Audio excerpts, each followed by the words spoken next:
we'd need for resolution. All of that gets out on the table. And then the next stage is what happening is that rather than both parties sort of be talking at one another, you start to orient them towards a problem that's shared, that they're beginning to construct together. So in the third stage is, okay, given that set of fears and concerns and interests for both communities, what would resolution look like that took all of that into account? Major piece of work, you know, what is that? And you go through that and you know, and you're framing that. And then the next stage is, well, what are the sort of options, interventions that would bring that about? And then the final stage is the action stage. Okay, well, what are we going to do? Out of all of this, what sort of intervention are we willing to make into this system? So what it is, it's a learning process where over time, the people who own the problem begin to frame what it is and begin to together collaborate in figuring out what would a resolution look like. And then the big one is, what action we're going to take.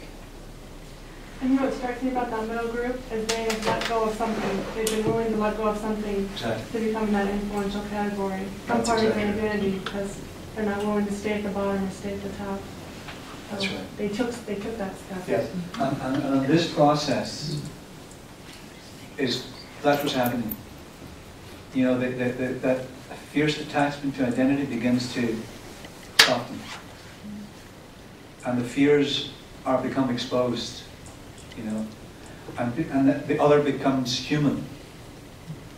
And then at the moment people begin to see it as a problem they own together, it's a profound breakthrough. Profound moment. Then you can make progress. That's long, hard work. And part of the problem with the conflict world is get people together for weekends. You probably haven't surveyed, and get people together for weekends, and you just get started. So getting people to commit for the long haul to really engage is quite the challenge.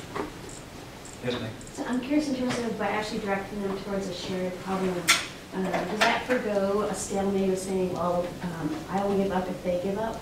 Yes. That's always, who's going to move first? You go, I'll go.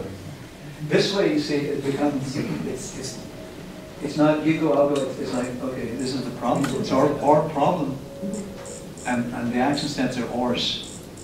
Okay, you've moved beyond this us and them. I'm going to throw kind of a thing out here and make a plug for the June conference that's going to have kind of an art and business focus. And just tie your middle group there to the singing revolution that happened in the Baltics. The bringing in of the connection of human beings through music and the profound chain of linking people from Vilnius all the way through Riga to Tallinn. I'm wondering what we can learn from the singing revolution to carry forward as a process of change that might be an alternate model to inject in here to maybe speed up the process slightly. Wonderful. Is that part of what this conference will be about? I'm hoping it will be. I'm on the design team. Is it here at the university? In June. It's the annual conference that OSR puts on. It's an OSR conference. Yeah. All right. So you're welcome to come back. We'd love to have you back. Yes. I'm glad you put a plug in for that. Well, it's kind of like that's the thing that we're kind of looking forward to. Okay, so what would be the role of arts and business? And I actually have been involved in the singing revolution and interviewing people that took part in it. And I'm holding that question to myself because here's just the power of song. No violence. The Russian tanks ran over 13 people and killed them. They stopped them dead. And that was the beginning of the fall of the Soviet Union, and the Berlin Wall went shortly after that. It all started in the Baltics in 1989, and the Molotov-Ribbentrop Act date. And it was environmentalists that connected by the radio. Yes, absolutely. That's great. Glad to hear that. Did you have a question? I do, not to prolong the session much more, but I could listen to you for hours. What I haven't heard is anything about individual culture, pride, and pride in accomplishments, pride in the identity that's separate from the definition of us against them. So, I'm sure that there's a lot of pride in being Irish, for instance, maybe even a lot of pride in being Irish Catholic or Irish Protestant. Have you used that kind of sort of appreciative inquiry about what is it that defines a people that's in conflict with another, that's not about the conflict? Yes. So I'm kind Not of enough. curious about Not enough, but you're right. where Absolutely. that is. Yes, and it gets to, I think what Nancy's saying is like, that we're finding other ways to connect that are non-verbal, in that sense. One of the problems you see is with dialogue is it's about speech.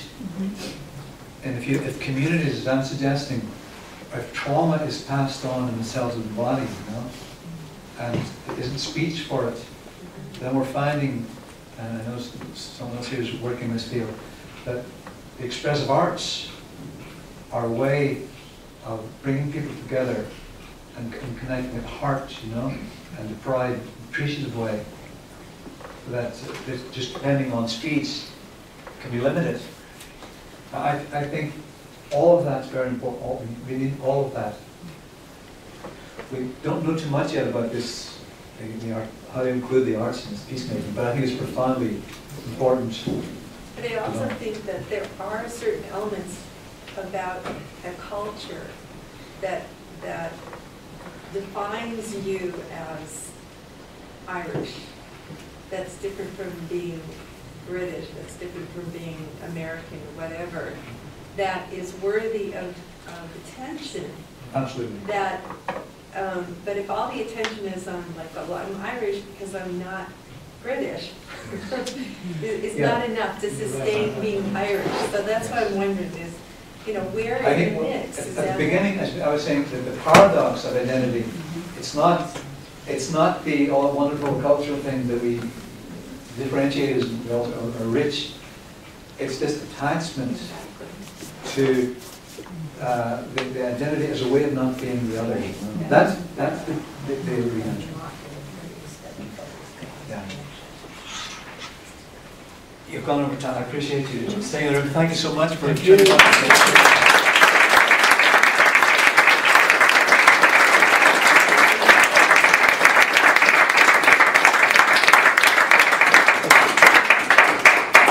I just want to thank you from OSR for taking a little more time and talking tonight, sharing the stories. And it just makes me aware of the important work that you're doing, sharing that with us, and making a connection with the important work that OSR is doing. So it's very appreciative to share that with the audience. Last call on a drink.